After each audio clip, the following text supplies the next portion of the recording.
Hi there, and welcome to Martin's Daughter. This channel is for those people who still believe in the idea that what matters is the content of our character. My guest today is Christian Watson. Christian Watson is a YouTuber and also the host of the podcast Pensive Politics, and he's also now the spokesperson for Color Us United. So much of society is telling us that we are a monolith and we must think and act the same way. I hope you enjoy this interview as much as I did. I am so excited to get to speak with you. I watched you on Dr. Carlin the first time, and I was just like, oh my gosh, he just needs to come over and have dinner at my house because he's just Oh, awesome. that's very nice of you. Thank you. But I'm blessed to have your support. I see your comments all the time, and they really put a smile on my face. So Oh, thank good. you so much. Carlin is a saint. Well, okay, we all have things to work on, but Carlin is a very good person. She's been a good mentor to me, and I'm sure you've seen what she's been fighting recently. Yeah, it's been She's had to deal with the white nationalists, right, and it's been really from what I can tell, it's been taxing on her. So right. I think that it is even more pivotal than it's ever been in the history of this critical race theory discussion to seriously confront the underlying elements of the anti-CRT movement. We have to seriously confront it because the message has to be a return to Enlightenment liberalism, a return to individualism, a return to the principles of America, not a return to the principles of 1930s Germany. Now, I hate putting it that bluntly and making it so binary, but that's what it really what it has to be, in my honest opinion.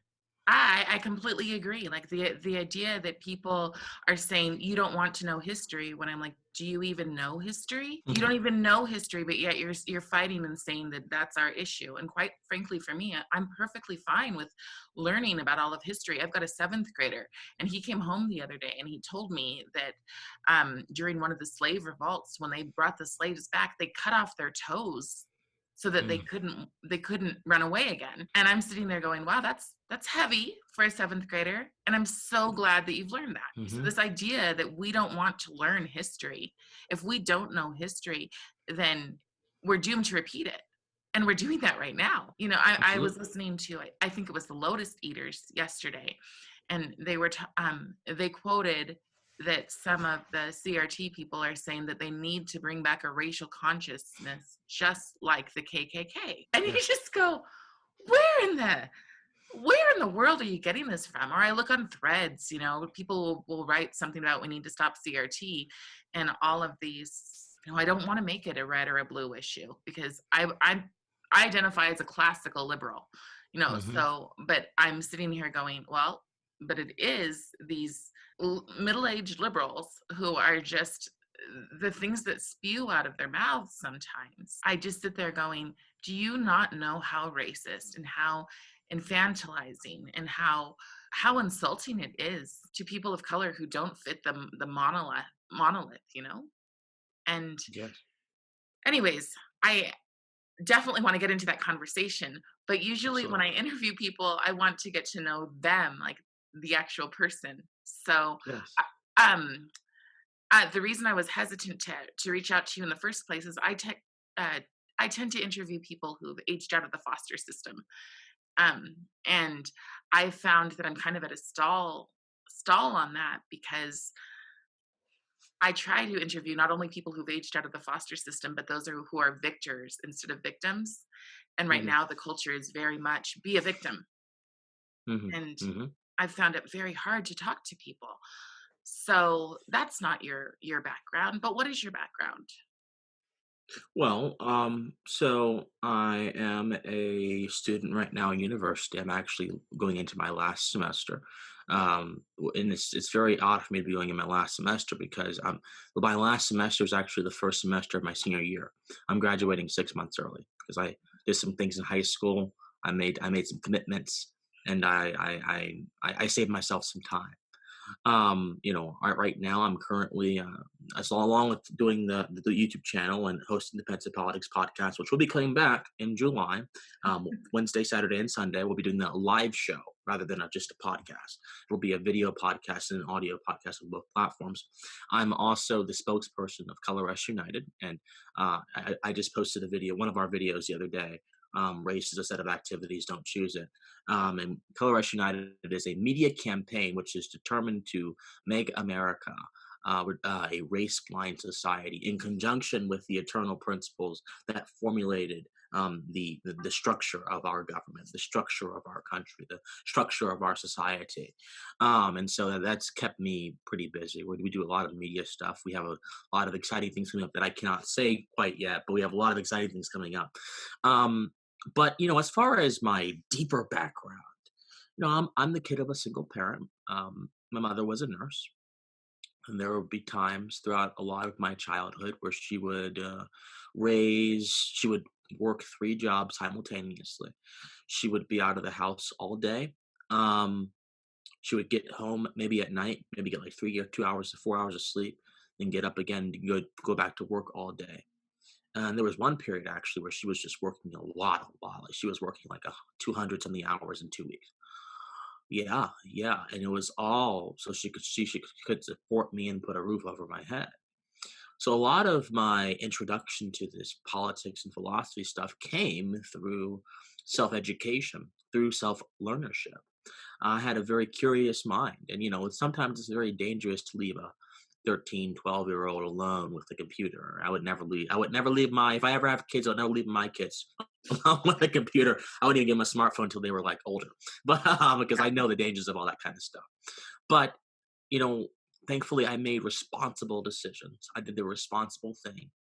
And I began looking into things like Austrian economics and moral philosophy.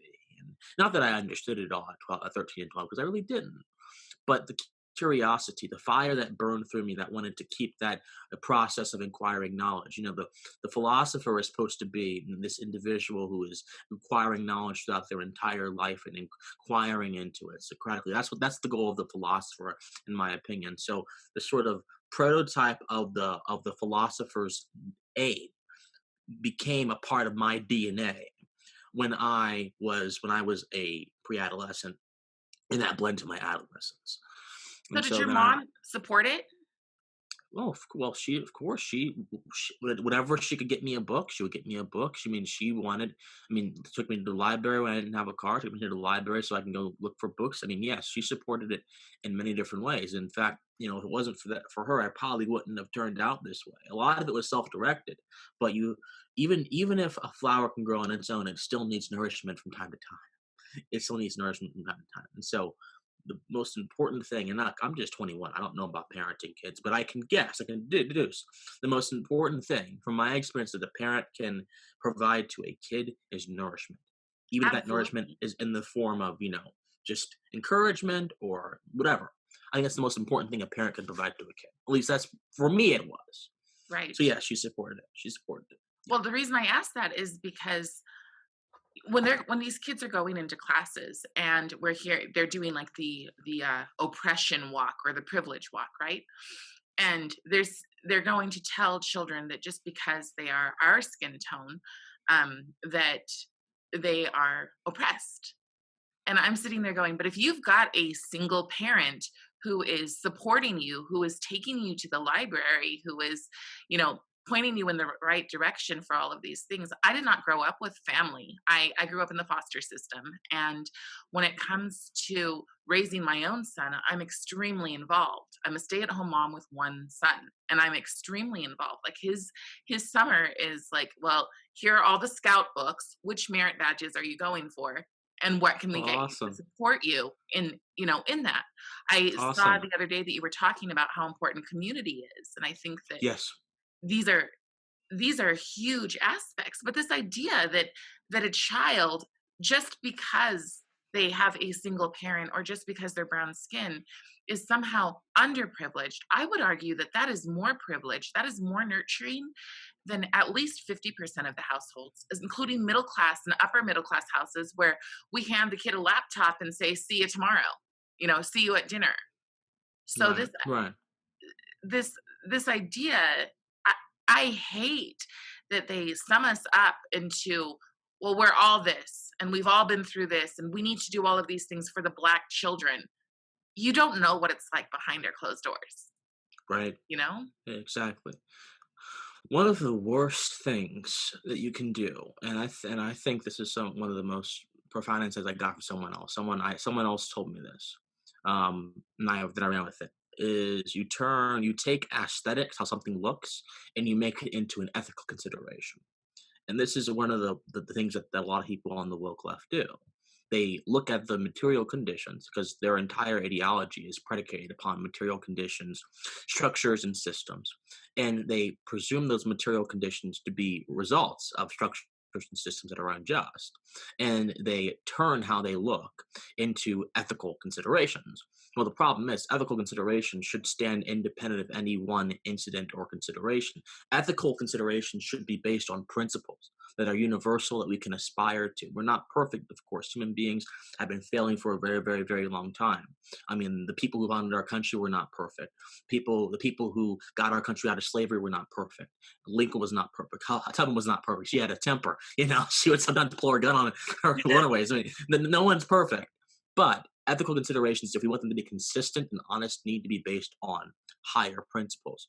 And the problem is the woke don't want to do that. They want to just look at material conditions and make a determination there. And another problem is that material conditions can change. If you believe that people have the willpower to change the situation, which is really the promise of America, then you cannot possibly put all your eggs in the material conditions basket. Now, the problem is a lot of woke folks think that African Americans have reduced agency, right? They have a reduced agency. And I don't really see very much evidence for that, especially considering just the wealth of opportunities there are. Forget the evidence of black excellence, which goes all the way back to 1832. Forget all of that.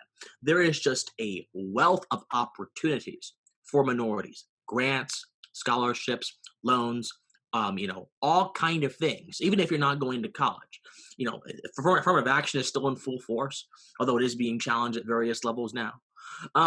So I think that being a minority at this point in America, particularly an African American, is indeed a form of privilege. Now, this is a controversial statement, but I think that it also bears saying that just because there are all these programs that benefit minorities does not mean that all minorities are necessarily privileged. There are plenty of minorities, like no, it's fine, it's fine. Animals are precious. Jack, Animals are precious. wait, stop. Sorry. Stop it. It's just the mailman. Sorry, there's always this moment when you said No, this no. time, I was like, well, the mailman. Stop it. Stop it. It's just the mailman. It's always the mailman. Show it.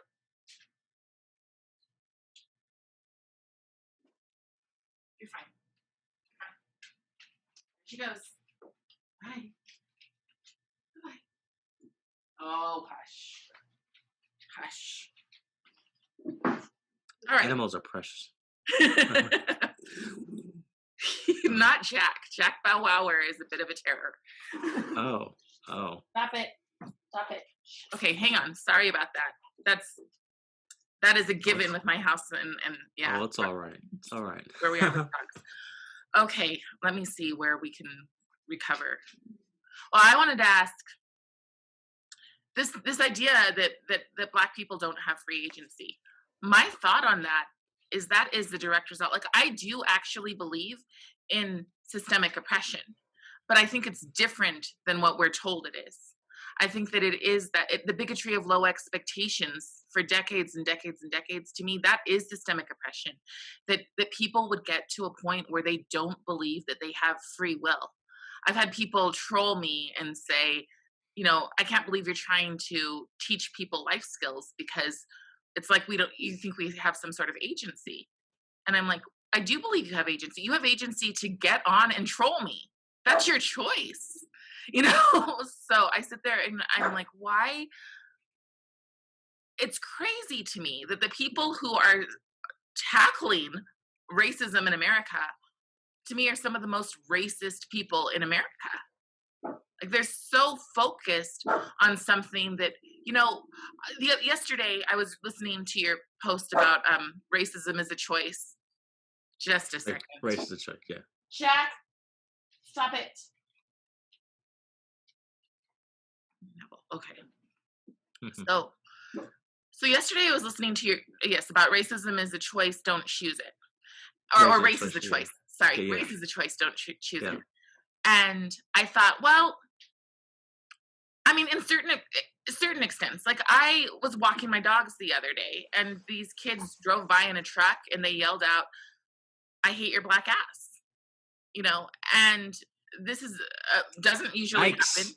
Yeah, doesn't usually happen. But I'm also thinking, they're going through these privilege walks in schools, right? They're going through things that are making it worse. Kids who normally wouldn't think this way. I've never had that experience happen in my life. I've had other things happen, but I've never had that happen in my life, especially not from young people who, we were really honestly moving towards a Star Trek kind of place Uh-huh. where Yeah. I love that episode when he says that where I come from, race nor color nor shape, they have no effect. And I Yeah. feel like that's where we were headed. And then at Mhm. some point we shifted backwards. Well, you're pretty young. So do you have an idea of when the shift started? I don't think a shift ever happened. I think a through line's just been happening throughout history. I think that, now, I've heard people say, well, in the '90s, race was not very much of an issue. Well, I mean, I guess in a lot of some people's lives it wasn't, but there were a lot of racially infused instances that happened in the '90s. There was a lot of racial resentment in the '90s still. And maybe it seemed less because, hey, we were heading towards the new millennia. We were heading towards, just a new era. Um, and so I guess people thought, well, the '90s are like sort of cornerstone of progress because the internet's coming out. Our cars are getting better. Our ability to connect is getting better. But I think there's a lot of that's romanticism. I think that race has always been the specter that looms in the American mind, really. And I think that, oh yeah, Rodney King happened in the '90s, didn't he? I think Rodney Right, King right. happened in the That's '90s. true. Yeah, Yeah. yeah, Yeah. yeah. Rodney King happened in the '90s. So I mean, like, and I think Rodney King, talk about trends and stuff.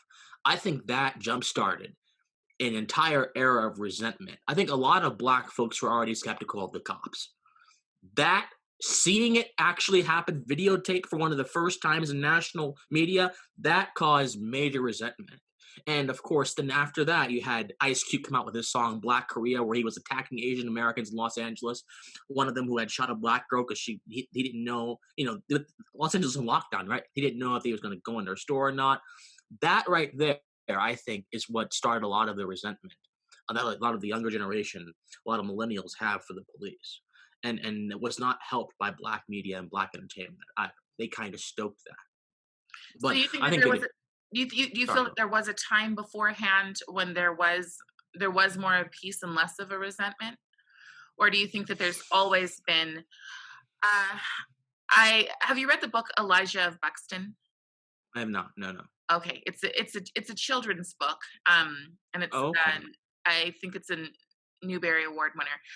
But in the book, Okay, the that's the impressive. book is about uh runaway and freed slaves who went to Right, Buxton, Canada, which right. is this place that for decades since slavery has had just extreme amounts of success for their people because Mhm, they realized what they came from.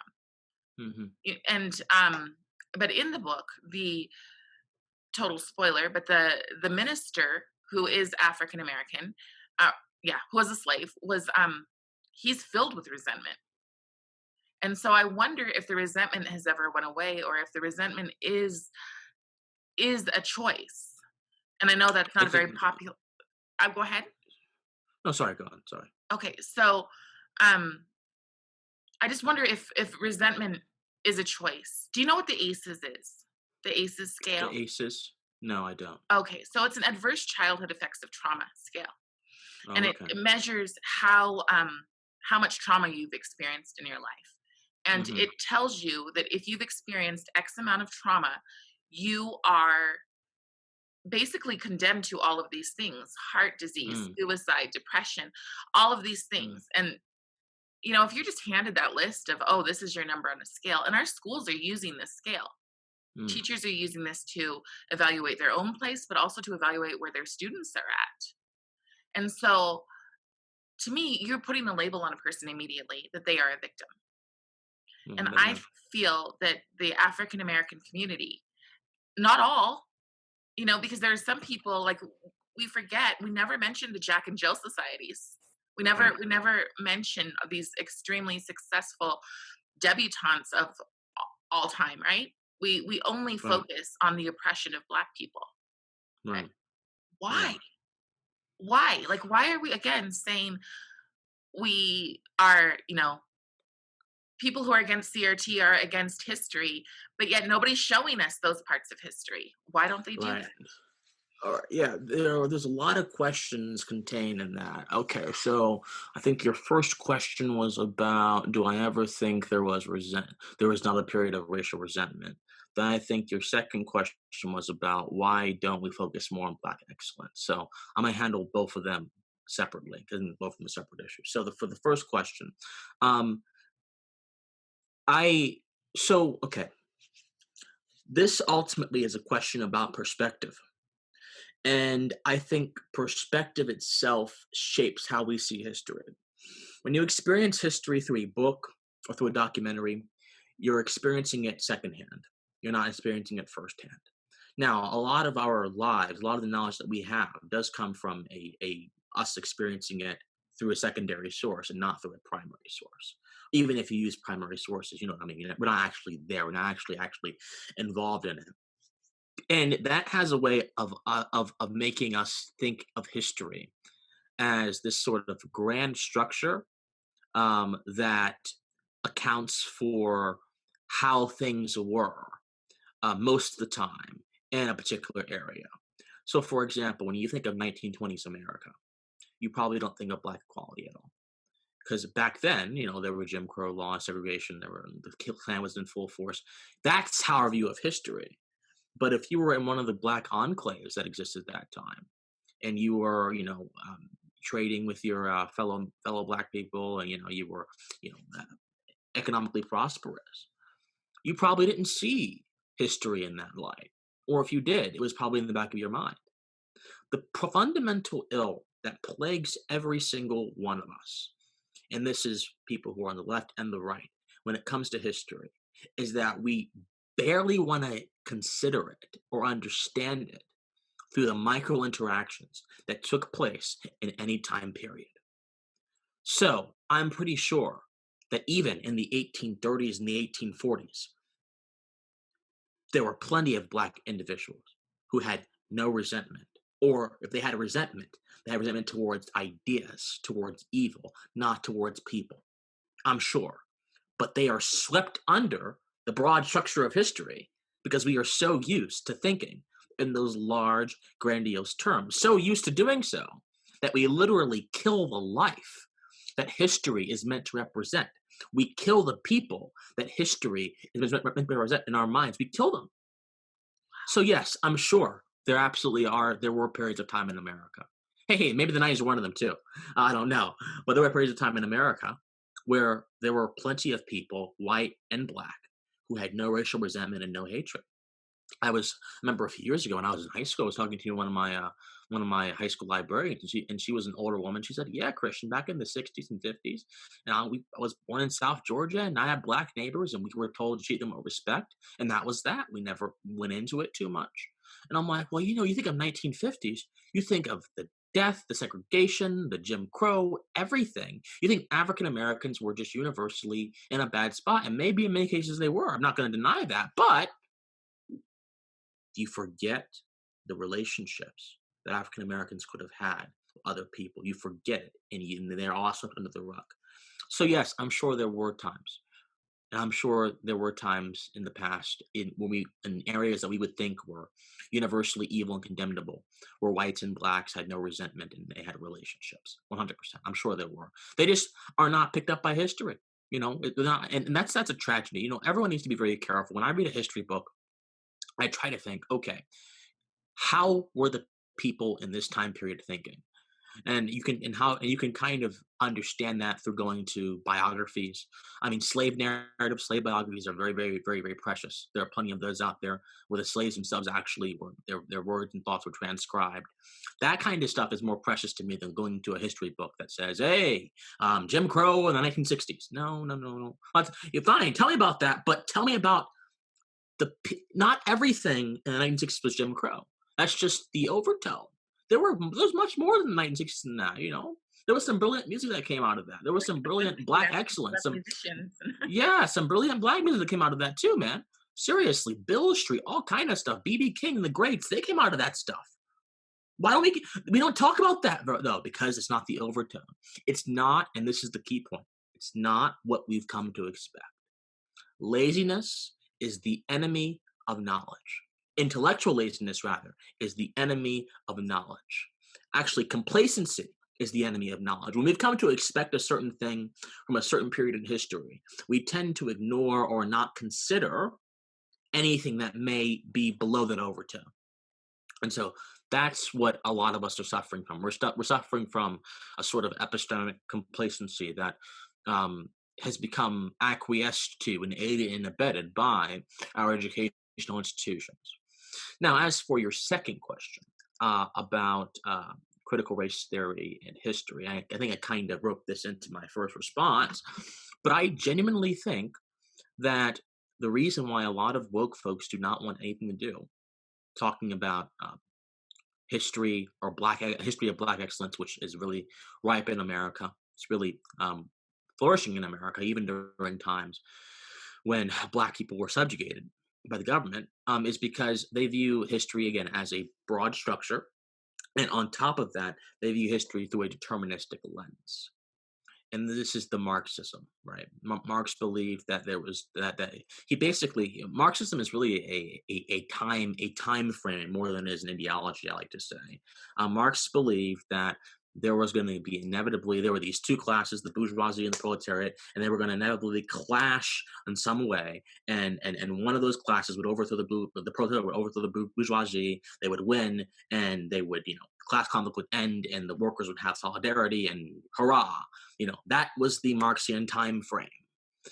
And so when you have these sort of neo-Marxian ideologies like critical race theory, which really is really influenced by Marx, I mean, regardless of what Mark Lamont Hill wants to say, it is influenced by Marx. He's a different story in and of itself. It is influenced by Marx.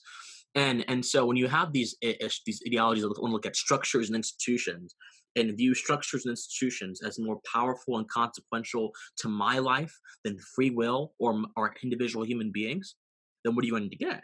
You're going to get an ideology that omits the ability to have agency. You're going to get an ideology that omits your own free will, and that kind of, again, doesn't care about the undertones of history, but care solely about the overtones of history, because the overtones go in with their idea of these broad and generalized structures. So, in short, that's why you get this ignorance of black excellence, because black excellence does not tell us about the structure, which critical race theory already presumes to exist. And critical race theory creates racially disparate outcomes. And critical race theory presumes haunts the lives of all black Americans. And critical race theory presumes, you get the point. So yes, that's why. So when you're in school, like how in the world are you navigating this in school right now? Because am I wrong in assuming that that is kind of the pervasive thought that most people are just embracing? And how are they Uh, embracing that when they're in school to better themselves in the first place? right. So I go to a private school in the South, although that doesn't say anything because this has gone everywhere. This has gone everywhere. But a lot of the professors that I know of do embrace this. I'm a philosophy student, though. I have not heard many of my professors teach this kind of stuff. I don't know what their opinions on it are. I genuinely don't. But I do know that there are professors in other departments, especially our gender studies department and our English department and our sociology departments and even our theology departments. God help us. There are professors that embrace. Oh yeah, woke Christianity is a real thing and it is scary. Oh, Yeah, there are professors who actually endorse this kind of stuff. Yes. Now, I have not heard of any cases of professors being rude to their students about this. Now, maybe they have been at my school, I don't know. But I have not heard of any cases of professors trying to indoctrinate people into this critical race theory stuff. Now, I assume that if you're in proximity to critical race theory and you're at my school, you've taken a course voluntarily. You've taken a gender studies course. You've taken a sociology course. And if you're going to take those kind of courses, you need to know what you're getting yourself into. Um, so yeah, I mean, there have been a few instances where I've kind of stood up and been I've been the contrarian in class, but not too many. I've had to deal with more of my peers than anything else. My peers are the ones who are embracing this stuff wholesale. I was on the debate team for a very long while. That's been my entire story. And on the debate team at my school, critical race theory, before this was even a big topic to be talked about, critical race theory was the primary tactic that not only my school's team used, but almost every other school's team used when they debated. Critical race theory, critical animal studies, critical gender studies, Afro pessimism, post colonialism. These are theories that I had been acquainted with for many, many years before that President Trump last year said, hey, we got to stop this stuff, we got to stop it cold. So when I heard critical race theory come up in the news, I'm like, what? This is supposed to be like an academic debate fringe thingy. Why is this? I mean, I'm not surprised that it's impacting the real world because you go from academia to the corporate world, academia to the workplace, and and those mindsets follow you. But I had been exposed to a lot of this stuff. Crenshaw, I had an argument about Crenshaw in 2019, actually. There was this, yeah. There was this one guy on my team who was like, "Have you read Crenshaw?" I'm like, "No, I have not read." And I think I didn't know who she was. She's like, "Oh, Crenshaw, she's a very intelligent person, and one of my teammates is going to be her student actually next year at UCLA, and Crenshaw is good." I'm like, "Okay, I have not read Crenshaw. I mean, I'm sorry. Well, you need to read it before you critique it, Christian." So I ended up reading some of Crenshaw's stuff, and I was mortified. So no, But does it I make you had sick to your been. stomach? Because it makes me sick to my stomach. Oh yeah. Oh no, I was mortified, and to see how she talked about intersectionality, you know, I saw her do one video on it where she said, "Well, if a black girl's having problems in school, that should be understood as a race problem and a gender problem instead of just a race problem or a gender problem." I'm like, what if it's simply a her problem? What if she's simply just not living up to her expectations, ma'am? You've kind of omitted that by Crenshaw. Doesn't she say about Martin Luther King that he was problematic because he didn't go because he believes in the individual and individual unity? Am I mistaken? I'm not sure if she said that, but I wouldn't be surprised. Because to them, individualism is a sort of tool of sort of white enlightenment stuff that seeks to undermine the survival struggle for Black Americans, for marginalized groups. Individualism is a tool that tries to convince us that oppression doesn't really mean that much if we are okay in our personal lives. It's a sort of bourgeois attitude. That's what she would say. That's what her people would say. Now, this is obviously bullcrap. Individualism is a natural condition of humanity. It is the base, no, not the base state. It is the primary state for us to function in. It's not just a social philosophy. It's a natural condition. So no, it's not. And when you cast it as a social philosophy, solely as a social philosophy, then you get into trouble. So no, it's nonsense. And to keep it short, Well, let's go back to the Marxism, okay? yeah. Because I feel, I mean, I can completely be wrong. You you are way more versed, and sometimes when you're talking, I feel like I need to be writing down so I can Oh, keep up. But don't say that. with Marxism and the bourgeois, okay, it seems to me like a lot of the upper class elites are really supporting CRT. And I'm wondering why a bunch of people who really don't have, I mean, just to be honest, they don't have a lot with they don't have a lot of multiculturalism in their families. So why is it that they are supporting Marxism? Or it seems like Marxism took a switch to be this thing about race when it used to be about class. And I could almost see an argument about class. It does seem extremely like we just moved to Utah. And it seems extremely strange to me that a bunch of people would move to Utah and have 700, $800,000 homes built, and all of these people who have always been working class and been able to like have a reasonable mortgage or save and move up, they're never going to be able to do that now. So is that Hmm. part of, I don't know, I don't want to be conspiracy theory, but it just seems weird to me that all of these people in this high elite crowd are supporting the CRT narrative. Let's focus on race, let's focus on race, let's focus on wealth, rather than let's think about class here. Because class knows no color. There are people Hmm. of every, in every single race, every single Right. shade that are Right. put into the elite category. Yeah, so Marxism is still about class. Now, and I think neo-Marxism too, and I don't want to get too deep into the reads here, but you have neo-Marxism. One of the progenitors of neo-Marxism is a guy called Antonio Gramsci. And Antonio Gramsci still believes in class solidarity, but he breaks from Marx and his difference over determinism. So Marx believes in economic determinism. He believes that certain classes will reach certain conclusions. He believes that certain classes are exploited in certain ways, and there's really no variation in between that. I mean, there is a determined track about how history is going to go. It's dialectical materialism. He reduces all of their work, their relationships to material qualities, and then he uses those to make broader conclusions. Gramsci was more, not into the deterministic sphere. So that's he's really like the progenitor of neo-Marxism. But when we say critical race theory, critical theory is Marxist, what we're actually saying is that it's infused with a sense of Marxist structuralism and Marxist determinism, and its focus on systems of oppression, particularly.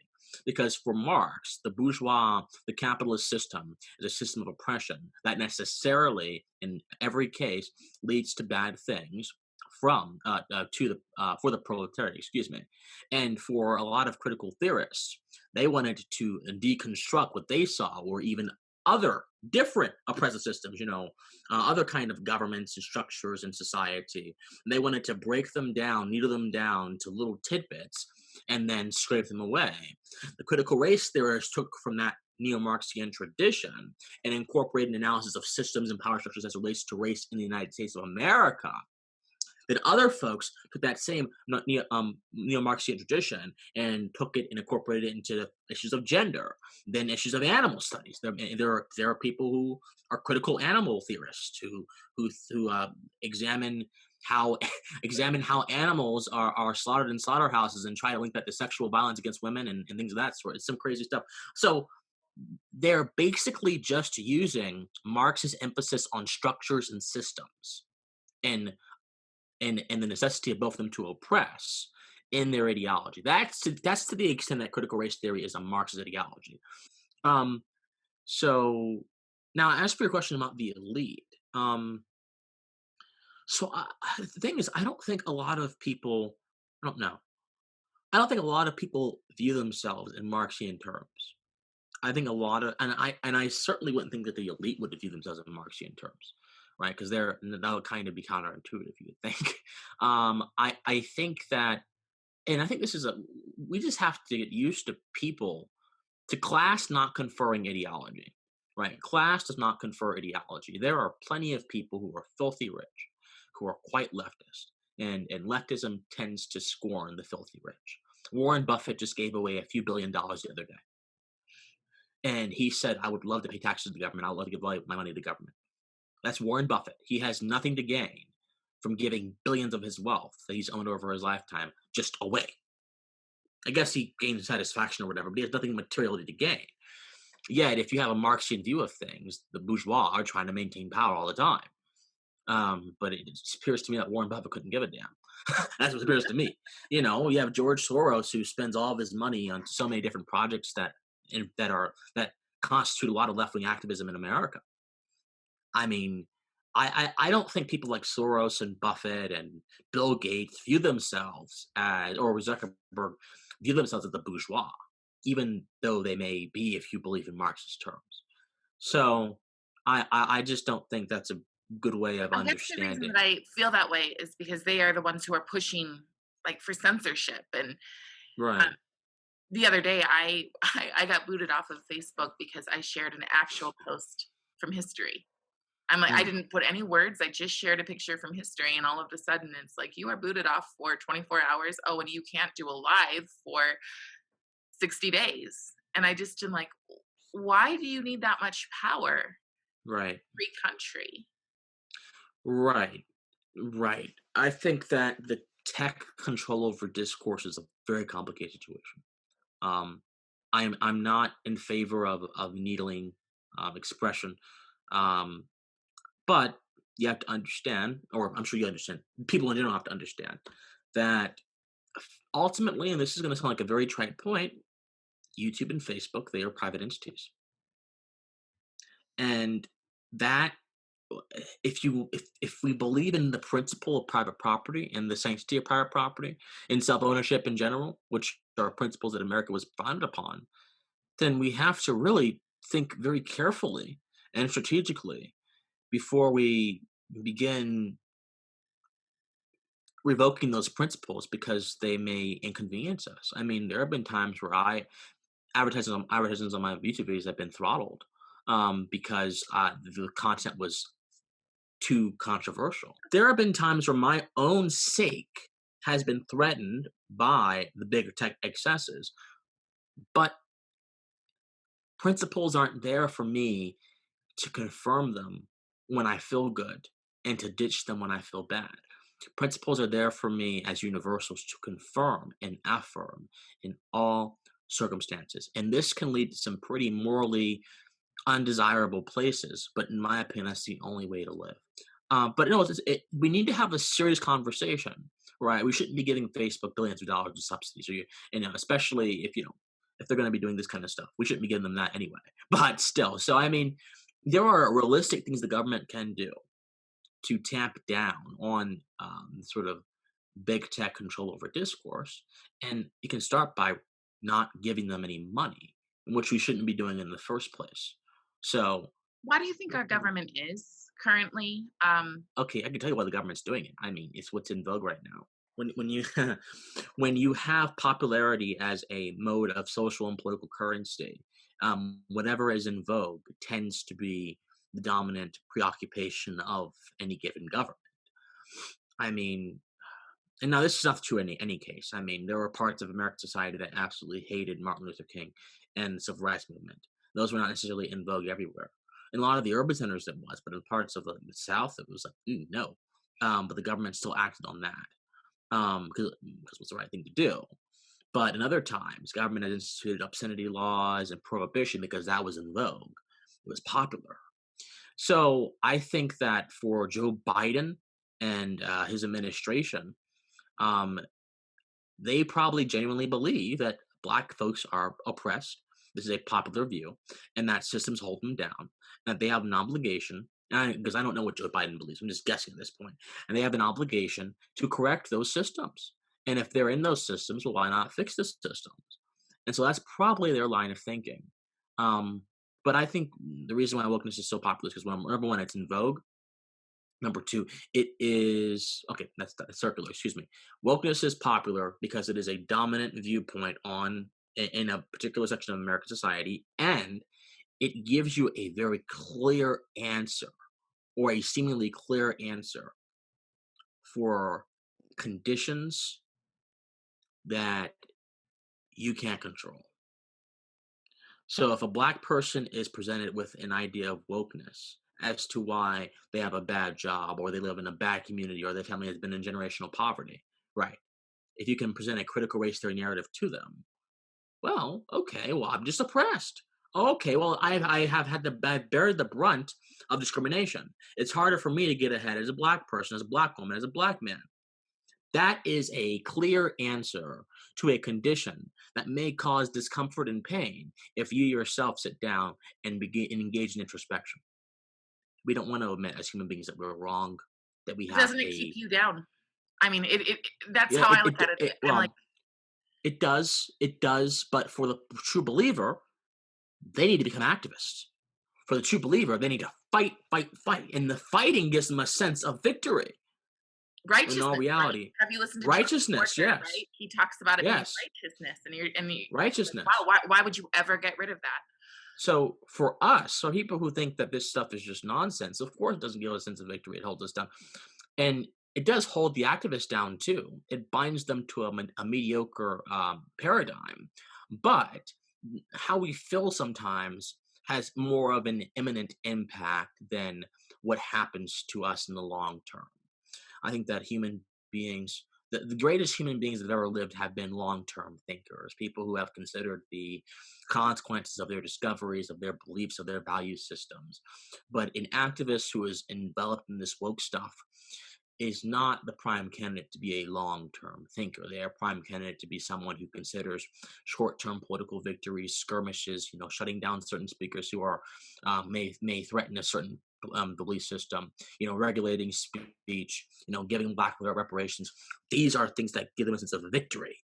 So, Yeah, but here's a question. So, whenever somebody brings up reparations to me, I always ask a simple question: what's the number? How mm, much is enough? Because if mm, you are in a place where you feel that your victimhood is righteousness, like mm, it's almost like it's your cloak of glory. Okay, so if you're in that place, at what point is it enough? At what point? Because I don't see, $500 a month for people for reparations to be enough when you're looking at your neighbor's house. You've already had this, and you've already had it instilled in you that this culture of resentment. I'm sorry to be super blunt, but that's how I feel about it. Is that there's this culture of resentment, and so you're looking at your neighbor's house, and yeah, you've got your $500 extra a month, and you've bought some whatever it is that you've purchased, but your neighbor still has a house that's bigger than you. So where does it end? I can understand people saying, well, my ancestors were raped. My ancestors, had their buildings burnt down. These things are freaking horrible. And I think they should have been fixed at the time, but obviously we weren't there and that was never going to happen in those times, right? But now there's a few things. One, you can't, most people can't prove their lineage all the way back to them. There are some people who can, but you can bet that people are going to be really pissed off when their neighbor who looks just like them gets their extra $500 a month and they don't. So the question is where does it end? What's the number to make you give up your righteousness? And I've never ever heard an answer. I just hear, well, you're dumb. I'm just like, mm. okay, well, Well, I think that may be a reflection of the kind of folks you're discoursing with, my friend. I think these people don't seem to be very bright. No offense to them, of course, but they just don't seem to be. Anyway, yeah. but still, as for the question you posed about reparations, it's a very important question. What's the number? I think an even more important question: what's the principle? What's the principle? The principle that animates reparations is this idea of justice. No, not just any kind of justice, but sort of social justice, right? The idea that I can be socially just towards people who have had historical impacts, and forgetting the fact that no one alive today was in slavery, forgetting all of that, we have to consider one thing in principle. This would be true for every time period. Is it morally correct? Is it morally correct, or is it morally possible even to recompense a group? Is it morally possible to correct harm for a group? Well, if you view black folks as one people, as a sort of unisingular entity, I guess it is. But the fact is, that's not the case. Black folks in America are individuals. And even if they have relationships, even if they have bonds, I mean, there are still things that are going to distinguish them. So, as a principle of reality, you cannot treat them as groups. When you consider that, reparations falls apart. Also, justice cannot be dispensed with on a group level. Justice is an individual quality. I can be just or unjust to you in my personal relationships. I cannot be just or unjust to an abstraction. Groups, black folks as a group, are a broad, abstract concept which have no bearing to who they actually are in reality. So reparations itself is actually a philosophical absurdity because the idea it's based upon has no means of working in any substantive way in our political system, in any system really, because it's alien to reality. That's what people need to realize, you know. And when things are alien to reality, we shouldn't even consider them, in my opinion. We ought to think about them for a little bit and then move on. My personal opinion. Reparations is a thought experiment at this point.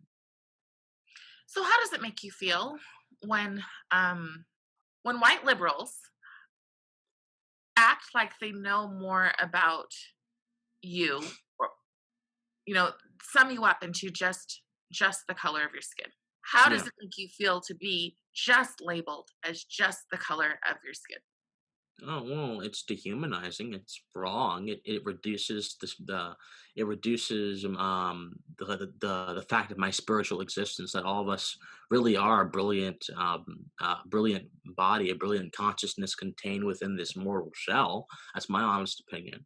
I mean, I don't know what your status of faith is, but I know that the Christian Bible does say that we are beings of spirit, and I cling very tightly to that idea. So, and really the idea of Christ as the overcomer, the idea of Christ as the person who goes into the world, is in the proximity of evil, in the proximity of pestilence, in the proximity of debauchery, in the proximity of so many things that are just that just weighed and tax on the human being.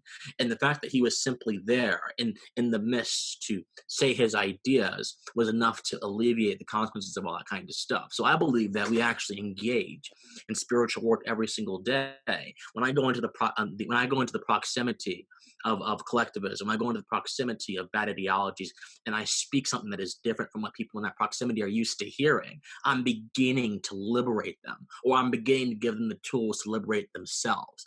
That's the Christ action, in my opinion, and that's what I take, and that's why I say so much in my videos that we are indeed our spiritual beings, because you cannot really measure that liberatory action strictly through a scientific lens. That liberatory action is something that's deeply human. You can say, well, this dopamine goes here and this goes here. You can give me a sort of a sort of chemical table, but that chemical table does not account for the depth of my humanity. So when I hear that people say that to me, I'm just thinking to myself, you guys are not accounting for the depth of my humanity. Christian, non-Christian, Muslim, Jew, whatever you are, we all have a depth to our humanity that goes beyond our appearance. That's Now, of course, yeah. Go now ahead. of course, there are if you're an Instagram influencer, this is not the case.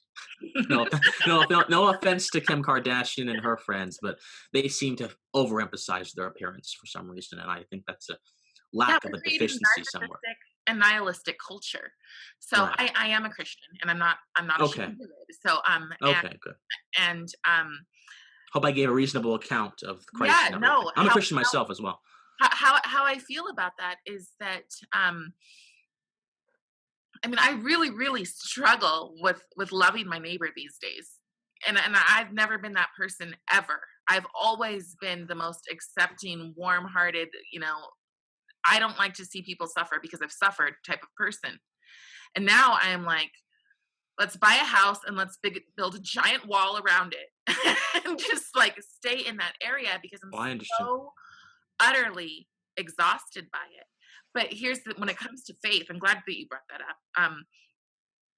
People will sit and they'll say, "Oh, well, you're just a Christian, which means you're an idiot," and blah blah blah. They don't understand that wokeism is its own religion. Like they Mhm. follow the same kind of concepts that Christians do. You have original Yeah. sin. You have to Mhm. repent of that sin, and you have to constantly, well, for them, you have to constantly work. For us, what I always say is, I've got red privilege. I'm covered. I'm sorry, but I'm covered by blood, and I'm Mhm. I'm good with that. So for Mhm. that I reason, like that. I can walk through life and look at people and try to love my enemies, but it's never been so hard. It has Mm. never been so hard to love my enemies Mm. when you know as it says in the scriptures, they will despitefully use us, and we are being despitefully used. You Yes. know, I do not believe that the things that are happening are on accident or that Biden is necessarily just a puppet in the office. I think that these things are intentional. Right. Um, and when I listen to progressives, I don't listen to a lot of black progressives because I do sort of go, resentment is a choice. So there's a point where I'm like, I can't do that because you've made that choice.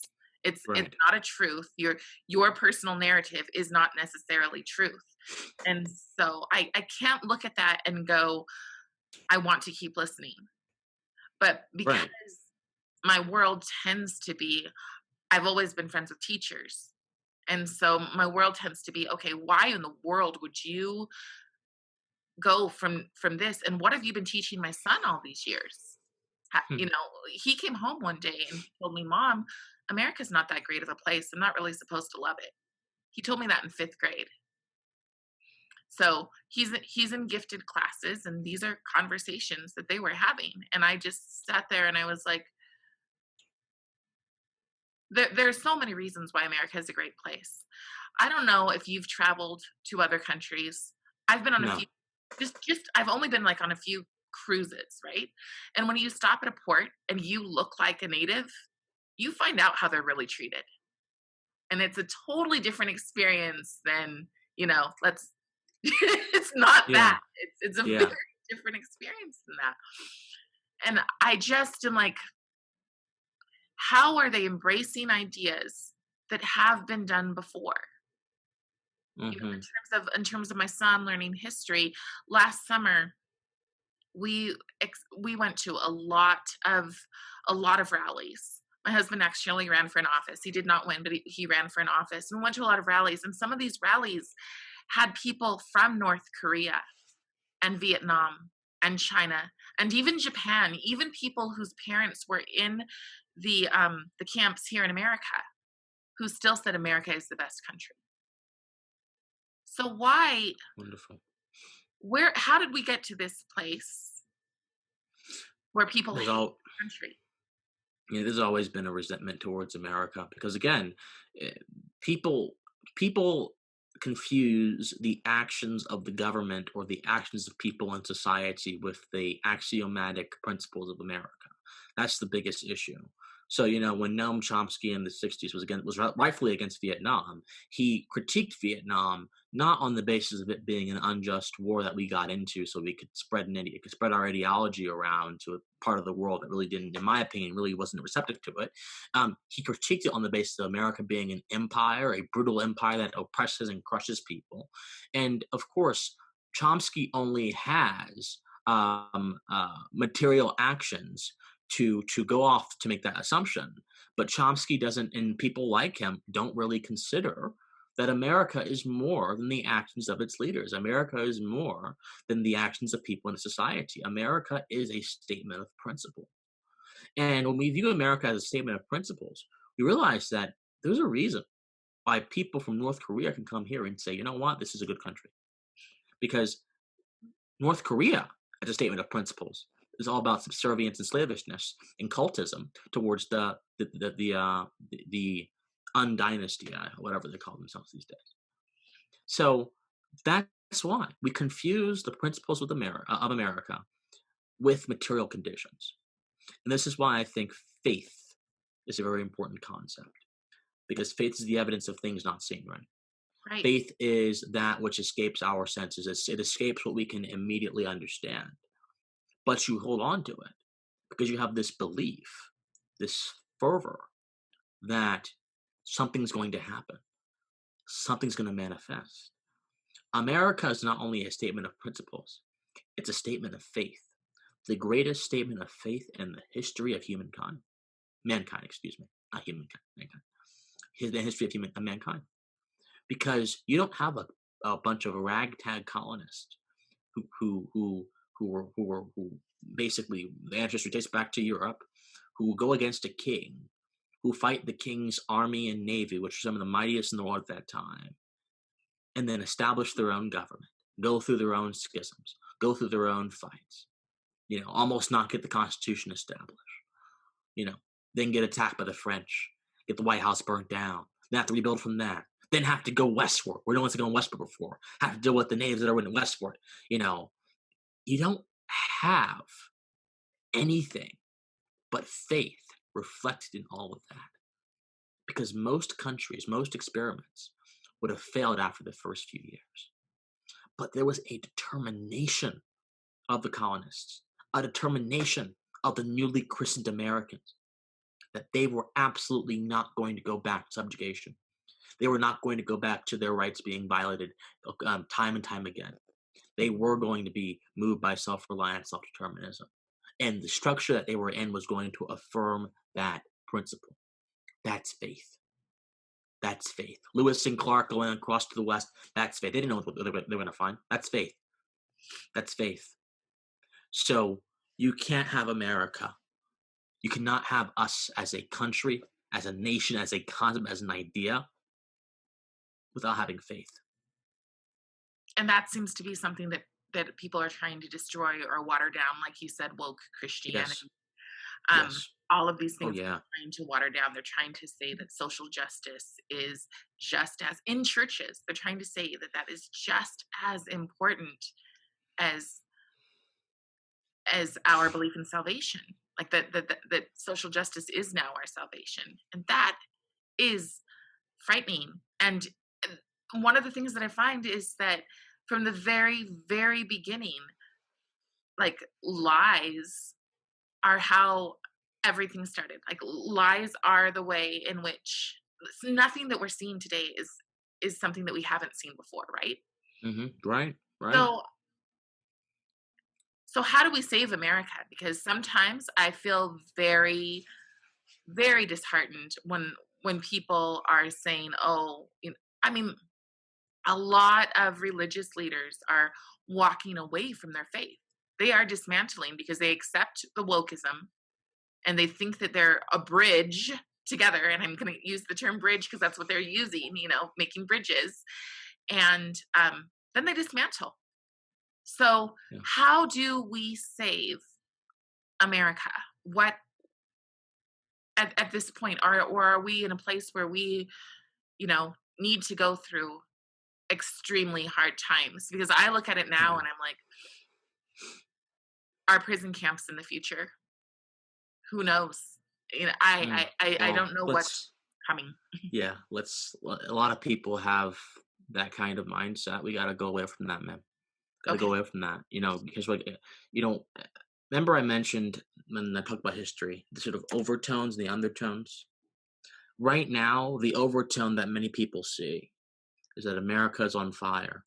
Cities across the country are being burnt and looted. Law enforcement is being disgraced and attacked. Wokeism is infiltrating every single institution from the school board to the governments to corporations. We have a president who is being very coy towards a dictator from across the sea who is saying cyber attacks on our nation. A lot of people look at America right now. You've got a maniacal vice president who appears to not have any semblance of really care or compassion in her heart. Seems all cold and all set. I mean, you have a lot of things right now. You got a border that's out of control. You got a lot of things right now. I can go on and on and on that are making people. You got this offset. The Second Amendment is being assaulted, as we saw yesterday. They're making a lot of people just mortified, mortified. But that's the overtone of history. What you got on the undertone, on the ground level, you got people who are willing to organize and are willing to say that America is a good country. You got mothers and brothers and sisters and neighbors who can still get up every morning and say, "Hello, how you doing? How's life going? I love you. You're my sister. You're my brother. I don't even know you, but I still love you."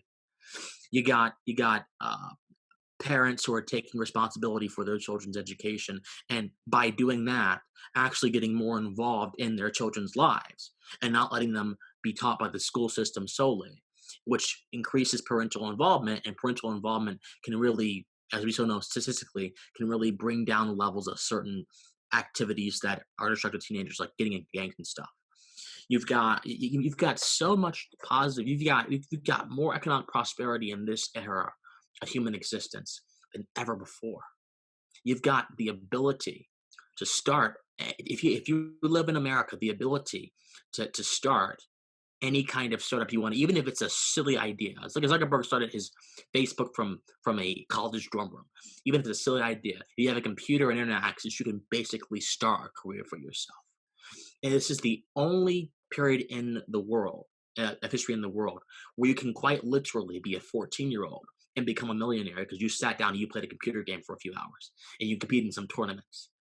There is so much good in this world. There is so much good in this country. And that's not to say ignore the bad. That's to say give the bad some context. The bad don't stand on their own. The bad does not define this period in history. What defines this period in history is what you are willing to do with your life and how much of an example you're willing to be to other people. That's how you save anything. That's how you save yourself. That's how you save a community. That's how you save anything. And if people continue to embody that mindset, America is going to continue to be A-okay. Because even in some of our most wretched times, we've still had love, we've still had compassion, we've still had care, we've still had voluntary cooperation. And those things, love, compassion, voluntary cooperation, those three things are basically what allowed America to make it to this point. And I don't think we're ever going to lose those things. There are plenty of people in this country who are salt of the earth people, who are not really politically active, who just want to make an honest living, build up a future for their kids, for themselves, and retire. And there are so many more of those people, millions more of those people than there are the activists in Seattle, the activists in Salt Lake, the activists in Dallas, Austin rather, the activists in Washington, D.C., the activists in New York City who want to burn everything down. There are so many more people who just want to be left alone and just want to be left to pursue their own life. Those people are an example of what we all not only can be, but should be. So I'm not looking forward to prison camps. I'm looking forward to more examples of love and cooperation that emerge from the brilliance of the American experiment. I'm looking forward to a colorfully united society that is a brilliant tapestry of pluralistic difference, where we can all have our own individual identities and yet be still united under a single heritage, under a single idea that guides us into the future. I'm looking forward to that, 100%. And I think you should look forward to that too, even if it doesn't seem likely right now. Again, faith is the evidence of things not seen. It's the evidence of things not seen. Well, that was excellent. Oh, thank you. I mean, like I normally I have appreciate it. like some wrap up question, but I feel like that is really just a strong place to leave people with hope, you know? I've got hope. That's All of us should have hope. Even in our darkest periods in life, all of us should have hope. My opinion. yeah. That's how I made it through. Hey, you don't basically practically have to raise yourself through your adolescence without hope, man. You encounter some rough stuff. You encounter, especially when you don't really have a father around, you encounter some rough stuff that you don't understand, that Right. those around you really cannot help you with. And you got to try to reason through it. You got to try to cope with it. And God helped me do that. Honest to God, God helped me do that. And I'm going to say that through my entire life, God helped me do it, man. Without God, I wouldn't be here. I I'm so grateful. I know you have like 4,000 followers and my little Martin's daughter, you're my first like interview. I don't care. I don't care. Look, I made a promise. I made a promise to myself as a Christian. You accept every interview you get unless the person is acting in bad faith. And I mean, I've seen you in my comments. You are obviously a very sweet woman. I mean, God bless you and your family. And you've come and you've wanted to you want to have an honest conversation. And this has been one of my favorite interviews so far.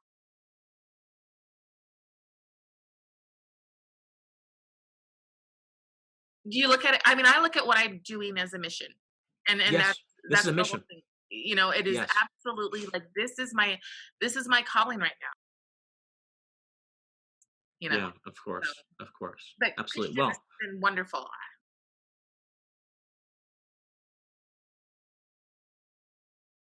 Awesome. Great. Okay. all right. Thank you. Bye. No problem. You have a nice day. Bye bye. You too.